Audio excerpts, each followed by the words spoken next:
Saturno tiene anillos, Urano tiene anillos. Júpiter y Neptuno también tienen sus propios anillos. Siendo un gigante gaseoso, tener un anillo a su alrededor parece algo bastante razonable, ¿no? Pero para los planetas rocosos del sistema solar interior, por un lado no tienen una gravedad lo suficientemente fuerte para capturar cuerpos celestes y por otro están demasiado cerca del Sol, lo que facilita la sublimación del hielo de agua. Por eso, a los pequeños planetas del sistema solar interior les resulta muy difícil tener sus propios anillos planetarios. Sin embargo, quizá no lo sepas, pero hace muchísimo tiempo, tal vez la Tierra realmente tuvo un anillo planetario. En los últimos años, cuando los geólogos estudiaban estratos del Ordovícico de hace 460 millones de años, descubrieron algo extraño. Encontraron una gran cantidad de fragmentos de meteoritos condritos de tipo L en esas capas rocosas. Los llamados condritos de tipo L son un tipo de condrito ordinario con bajo contenido de hierro. Si son meteoritos ordinarios, ¿qué tiene eso de extraño? Primero, a diferencia de los fragmentos dispersos habituales, la cantidad de estos fragmentos era enorme, miles de veces superior a lo normal. Esto indica que en aquel momento debió de ocurrir algo, porque de otro modo no habrían caído de repente tantas rocas del cielo. Segundo, los 21 cráteres de impacto del Ordovícico descubiertos anteriormente por los geólogos se distribuyen todos cerca del ecuador, dentro del rango de 30 grados de latitud norte y sur. Si estos meteoritos simplemente procedieran del cinturón de asteroides, entonces sus direcciones de origen deberían venir de todas partes, de cualquier ángulo, y los cráteres resultantes deberían estar repartidos por todo el mundo. Pero todos estos cráteres están concentrados cerca del ecuador. Si esto fuera solo una coincidencia pura, la probabilidad sería de apenas una entre 40 millones. Así que, lo mires como lo mires, no parece una simple casualidad, sino más bien como si alguien hubiera estado lanzando objetos de forma dirigida hacia esa zona. Es como cuando Júpiter fue impactado por el cometa Shoemaker-Levy 9, cuyos fragmentos provenían todos de una sola dirección. Con la rotación de Júpiter, al final dejaron un anillo de cráteres de impacto en el planeta. Pero esta situación tampoco parece posible aquí, porque en condiciones normales, cuando un cuerpo celeste se fragmenta en varios pedazos, los impactos de esos fragmentos deberían terminar muy pronto. Por ejemplo, el impacto del cometa Shoemaker-Levy 9 solo duró unos pocos días, pero la formación de estos 21 cráteres se extendió durante un periodo extremadamente largo, incluso hasta 40 millones de años. No parece en absoluto que procedan de un mismo cuerpo celeste. Que provengan de distintos cuerpos no parece probable, pero que provengan de uno solo tampoco lo parece. Entonces, ¿qué fue exactamente lo que ocurrió? A través del análisis de estos condritos de tipo L, los científicos descubrieron que, en comparación con otros condritos, la mayoría de los condritos de tipo L, antes de caer a la Tierra, habían sufrido impactos extremadamente intensos. Además, según las mediciones isotópicas, las edades de exposición a los rayos cósmicos de estos meteoritos son muy similares. La llamada edad de exposición a los rayos cósmicos se refiere al tiempo durante el cual cuerpos como los meteoritos han estado expuestos al entorno de rayos cósmicos. Sabemos que el espacio está lleno de rayos cósmicos, es decir, partículas de alta energía. Ciertos elementos dentro de los meteoritos, al ser bombardeados por estas partículas de alta energía, sufren reacciones nucleares y producen los correspondientes isótopos radiactivos. Midiendo la cantidad de estos isótopos radiactivos, podemos saber aproximadamente cuándo ese meteorito se separó de su cuerpo progenitor.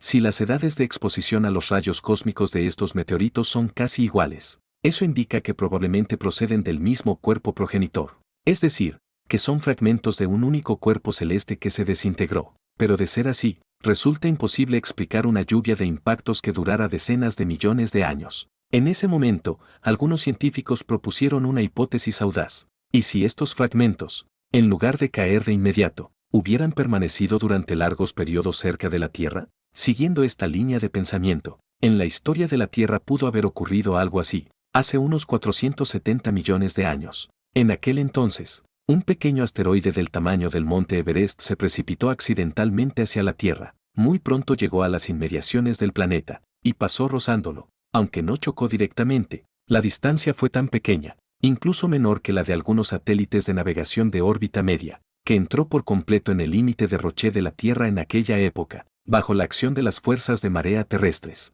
El asteroide primero fue estirado hasta adoptar una forma elipsoidal, y acto seguido se desgarró en pedazos, como una galleta que se rompe, atraídos por la gravedad terrestre. Una pequeña parte de estos fragmentos cayó en la atmósfera de la Tierra, pero muchos más formaron un anillo de escombros alrededor del planeta. Durante las decenas de millones de años siguientes, las rocas del anillo, debido a la disipación de energía, fueron cayendo continuamente sobre la superficie terrestre. De ahí provienen esos 21 cráteres de impacto cercanos al Ecuador. Decenas de millones de años de impactos de meteoritos deberían suponer una gran amenaza para la vida en la Tierra, ¿verdad?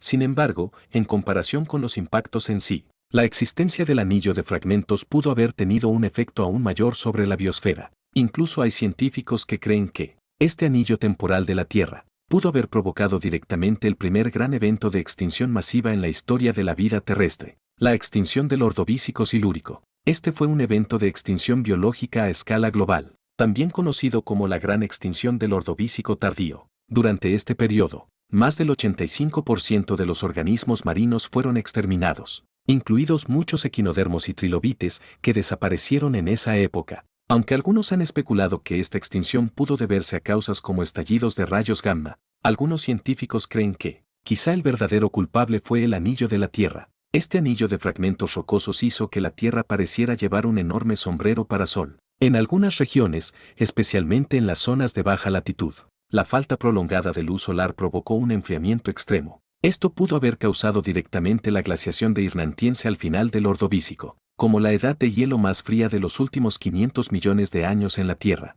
Aunque sus causas no se limitan únicamente al anillo terrestre, si dicho anillo realmente existió, entonces sin duda hubo una estrecha relación entre ambos fenómenos. Por ejemplo, en aquel entonces aparecieron grandes glaciares en regiones ecuatoriales que originalmente eran cálidas. Esto pudo deberse precisamente al sombreado prolongado de la luz solar por el anillo planetario. Durante este periodo, el nivel global del mar descendió unos 80 metros, lo que provocó que muchas plataformas continentales poco profundas quedaran secas y expuestas, causando así la extinción de numerosas especies marinas de aguas someras. Sin embargo, aunque esta gran glaciación parezca haber sido una limpieza drástica de la vida en la Tierra, en realidad se asemejó más a una prueba de resistencia para los organismos marinos. Aunque la mayoría de las especies marinas se extinguieron durante este periodo, su desaparición también liberó nichos ecológicos para otras formas de vida. Para aquellas especies que sobrevivieron, realmente fue cierto aquello de lo que no te mata te hace más fuerte. Tras una espera de decenas de millones de años,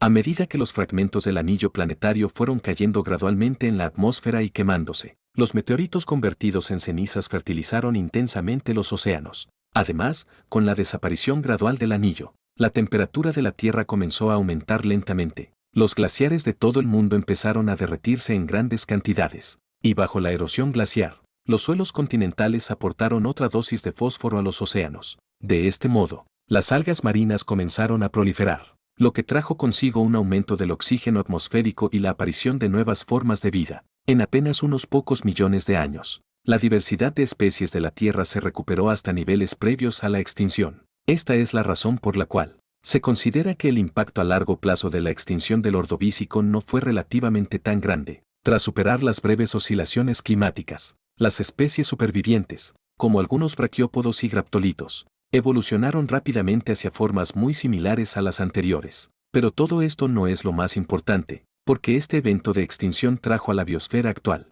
una consecuencia crucial. Con la desaparición masiva de organismos marinos, los peces sin mandíbulas que ocupaban la cima de la cadena alimentaria en aquel entonces también fueron eliminados. De este modo, se produjo una gran vacante en los nichos ecológicos de aguas poco profundas, lo que dejó un amplio espacio para el desarrollo posterior de los peces con mandíbulas, como antepasados de la mayoría de los vertebrados, incluidos los seres humanos. El auge de los peces con mandíbulas marcó que la Tierra entrara desde entonces en una era completamente nueva.